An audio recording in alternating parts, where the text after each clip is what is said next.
espiritualidade tem a ver com sermos melhores e entendermos que nós passaremos, mas a humanidade continua.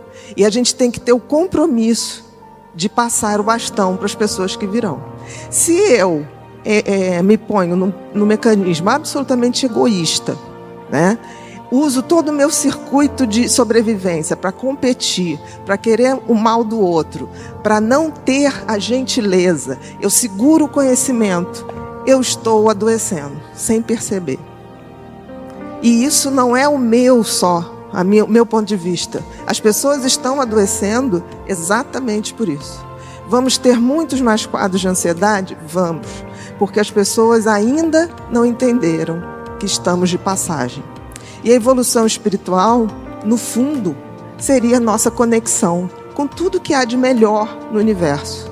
Uns chamam de Deus, outros chamam de Alá, outros chamam dos orixás, não tem a menor importância. A importância é que a gente possa se conectar com essas energias para que a gente se reabasteça e possa dividir isso entre todos nós. Existirá adoecimento? Sim, mas muito menos, porque a gente vai praticar o desapego de não sermos eternos, de não termos a pretensão de mudar as pessoas. As pessoas mudam quando elas querem. E eu não conheci nunca algo mais revolucionário do que o conhecimento. A gente não deve aceitar aquilo que dizem pra gente. A gente deve estudar para que a gente possa, de fato, dizer: eu estou agindo assim porque isso me faz bem. Por exemplo, se você praticar uma gentileza, você vai se sentir bem. Aí você vai falar assim: não me senti tão bem no início. Faça a segunda, faça a terceira. Porque o mecanismo da competitividade, do medo, ele está acionado há muito tempo.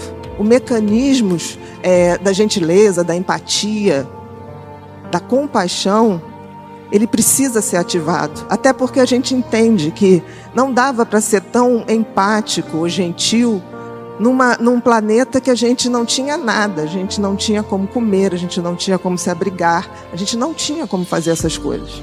Mas hoje nós temos. E o que a gente está fazendo? A gente se comporta como crianças que querem seus brinquedos sozinhos para a gente. Enquanto qualquer um no mundo estiver mal, nós também estaremos. É difícil raciocinar assim, mas a física quântica prova que não estamos desconectados de nada. Ao ferir uma pessoa, você se fere também. Ao fazer mal para uma pessoa, pode ter certeza que você estará fazendo mal para você também. Se a gente não entender que essa base do adoecimento está na nossa mão, está no nosso conhecimento, a gente vai evoluir para adoecer. Eu nunca vi uma pessoa que esteja ciente do sentido da vida real, do propósito da vida real, e que acredite na transcendência da vida, energeticamente falando, que pare para adoecer. É difícil. Mas a grande dificuldade é que a gente tenha essa noção. Então, assim, eu peço a vocês que, se não levarem nada daqui hoje, que levem, que se respondam: qual o sentido da minha vida?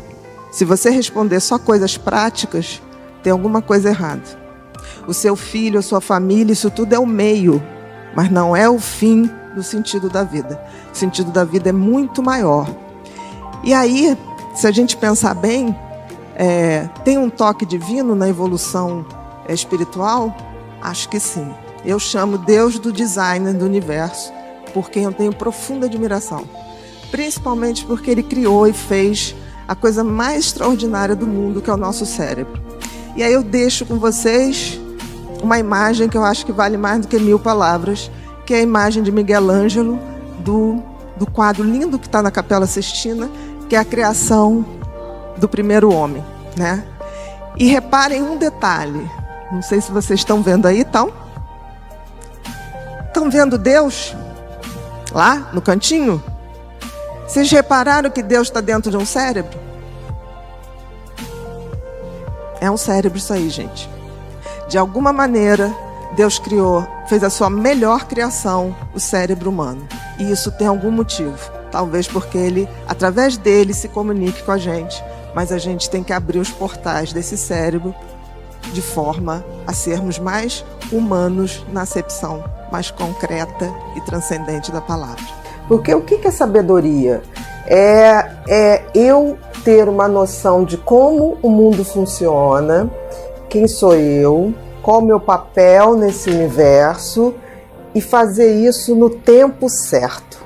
Eu sempre digo que um sábio sabe a potência do tempo, porque tem coisas que levam tempo para acontecer. A maioria, eu diria que as coisas boas levam tempo, as coisas ruins são rápidas, né? Então, assim, não existe essa coisa imediata que hoje está todo mundo tão viciado em likes, em drogas, em festas, como se o mundo fosse acabar amanhã. O mundo acaba para quem acaba, né? A verdade é essa. O que não pode ocorrer é a gente transformar a nossa vida, que é curta, em algo pequeno ou medíocre.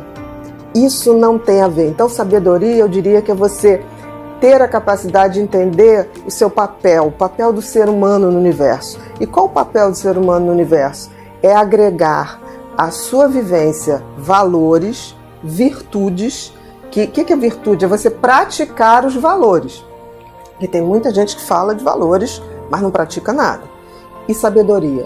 A sabedoria que vai me dar o entendimento do meu tempo, das coisas que precisam amadurecer, daquilo que eu não posso fazer hoje, o que eu planto para colher amanhã. Então, a sabedoria vem com o tempo, eu não tenho dúvida. A juventude, ela é anti-sabedoria. A juventude, ela tem uma impulsividade, ela tem uma energia, ela tem um querer, uma pulsão de vida que muitas vezes ela não para analisar. Então eu vejo hoje uma geração mais nova sem um pingo de sabedoria, apesar de terem muito conhecimento técnico. Eu nunca vi uma geração com tanto conhecimento tecnológico, mas nunca vi uma geração com tão pouca sabedoria. Então você vê que tudo é rápido, os amores são líquidos, as verdades são líquidas, tudo passa, é muito rápido, o tempo todo. Então, eu diria que sabedoria é uma das melhores coisas do mundo. Aquele filósofo maravilhoso, Zygmunt Bauman, tempos líquidos, amores líquidos, né? Nós estamos vivendo tempos onde as pessoas são descartáveis, né? As pessoas desmancham um relacionamento por WhatsApp, né? Não é nem mais uma ligação, é por WhatsApp. Então, assim, isso me deixa um pouco triste, porque nós estamos perdendo essa essência humana, que é de ter e valorizar valores, praticar esses valores e ter a sabedoria para saber a hora de praticar esses valores, a hora que eu escolho os meus valores, porque não tenha dúvida, é isso que eu estou falando. A vida acaba para quem acaba. E eu costumo dizer o seguinte, a gente morre... não se transforma numa outra pessoa. A pessoa que morreu é a pessoa que viveu. Eu costumo dizer que eu quero, quando a morte chegue, me encontre fazendo esse passo a passo, né? Dos valores, virtudes, sabedoria, porque a gente é eterno, a gente continua. Então, essa coisa tipo assim, morreu, virou santo, ou morreu, virou demônio, não existe, né? A vida é um contínuo, material e não material. Então, eu acho que quando a gente adquire sabedoria, que é o conhecimento a favor da evolução, aí a gente está chegando num ponto bom.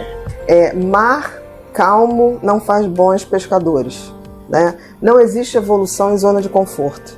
Então, assim, relacionamentos difíceis vão treinar o coração, exercícios difíceis vão treinar o corpo, tudo que é difícil a gente enfrenta, treina no fundo vai treinar o espírito da gente, né?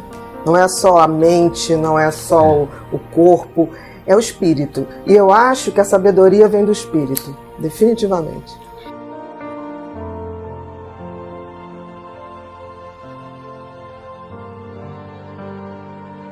As pessoas não têm noção que elas podem ser seus piores inimigos, né? E geralmente quem é um autossabotador não se vê como uma pessoa que bloqueia os acontecimentos da sua vida, né? Que joga contra. Ele sempre acha que é o outro que joga contra ele.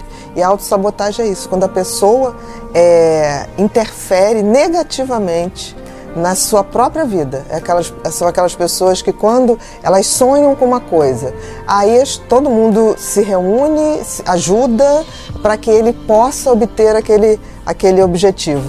E aí quando está perto de conseguir, de começar a ir numa trilha para alcançar um determinado patamar, ele mesmo se autodestrói.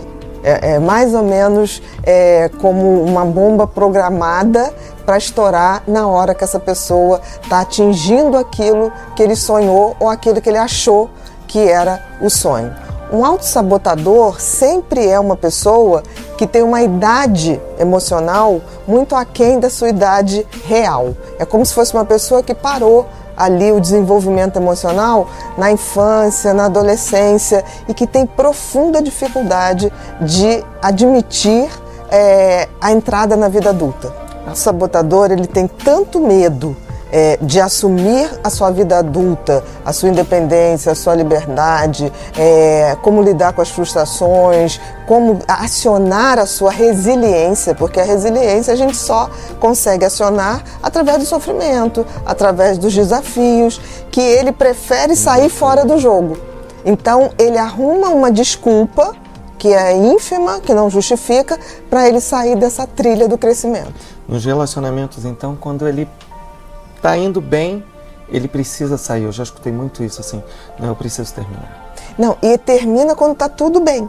Né? Aí fala assim, motivo, né? Eu perdi o interesse. Não perdeu o interesse, é porque a relação tá numa fase... Do amadurecimento. Exatamente.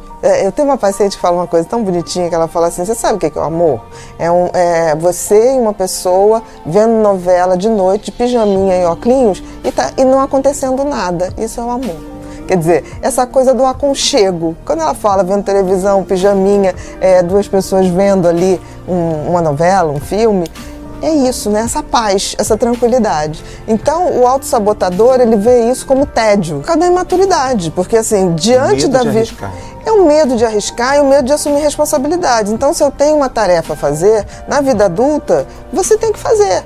Ninguém vai fazer para você. Por exemplo, pagar suas contas, ir a um compromisso profissional ou ir a um compromisso social. Você não tem como mandar representante. Então ele vai procrastinando aquilo, sempre esperando que alguém faça. E é interessante ver que os autossabotadores atraem pessoas que muito maternais, de espírito maternal, seja homem ou mulher, no sentido que está ali para acolher. E que acaba sendo muito ruim, porque sobrecarrega essa pessoa, a relação fica como mãe e filho, ou pai e filho, ou mãe e mãe. Em busca de um homem, na verdade você está buscando alguém que assuma a vida adulta por você. O autossabotador é quase um filho que saiu de casa, quer sair de casa, mas ele quer continuar almoçando na casa da mãe, lavando a roupa na casa da mãe, que os pais paguem as suas contas de condomínio, de IPTU. É mais ou menos isso, é a dificuldade de se tornar um adulto, de se tornar uma pessoa inteira. Porque, assim, liberdade tem um preço. O autossabotador, ele não quer pagar o preço do crescimento. Ele tem tanto medo, porque um autossabotador, no fundo, é uma pessoa muito medrosa. Ele tem tanto medo do crescimento que ele prefere desistir no meio do caminho. E nisso ele vai largando tudo no meio do caminho. Né? Tem cura, Bia? Tem cura. Tem cura, assim, porque não é um erro de caráter, não é um erro de índole. O autossabotador ele pode até fazer o outro sofrer, mas porque antes o medo dele é muito maior. Mas a cura requer entrar no amadurecimento, admitir que vai entrar na vida adulta, querer sair dessa zona de conforto da infância, da adolescência, em que essas pessoas são tuteladas, né? Então, é mais ou menos uma síndrome de Peter Pan. Então, são pessoas muito bacanas em gerais, são pessoas muito animadas, inteligentíssimas, mas que têm um pavor tão grande de crescer, né? De se tornar realmente independentes, que eles acabam passando o tempo e eles ainda são aqueles adolescentes. Então são amigos que durante um tempo a gente tem na mesma faixa etária e são muito divertidos, muito legais. Aí você deixa de ver 10 anos. Quando você encontra 10 anos, ele está na mesma situação de 10 anos atrás. Isso não quer dizer que a pessoa tenha que progredir nisso ou naquilo, mas ela tem que amadurecer, né? E amadurecer significa mudar a postura diante da vida. Porque assim, não tem viver sem amadurecer. Se você ficar o tempo todo, como o Peter Pan, parado ali na infância e adolescência, essa pessoa vai chegar uma hora que ela vai perceber isso e vai ser tarde, porque não tem mais tempo. Então, o autossabotador, ele está sempre achando que tem muito tempo. Ele é um impostor da sua própria vida. Na realidade, ele se sente um impostor, né? Porque ele tem medo que as pessoas descubram que ele não é tão bacana quanto ele tenta se apresentar. Mas, na realidade, as pessoas descobrem porque não há uma evolução no crescimento dele. Eu não estou falando do crescimento material, eu estou falando do crescimento de postura diante a vida. Então, são grandes amigos que você teve com 20 anos, você reencontra aos 50, aquela pessoa tem as mesmas piadas, os mesmos recursos, é como se ele não tivesse aprendido com a vida e por medo de viver. Aí que mostra que, no fundo, a grande ferida do autossabotador é o medo da vida. Então, essas pessoas, em gerais, se atraem ou buscam parceiros e parcerias, tanto profissionais quanto afetivas, principalmente afetivas, de alguém que assuma as responsabilidades por ele.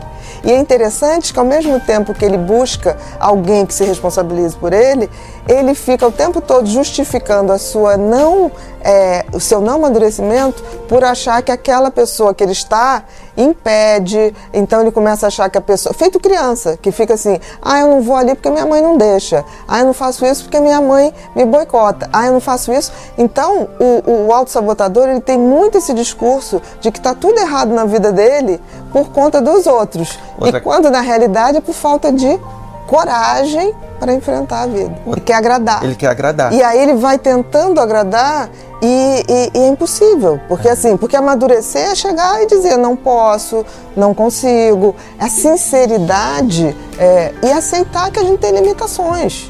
E também tem coisas muito boas. Então ele acaba dando para o outro, entre aspas, o que ele acha que o outro quer, que não vai decepcionar.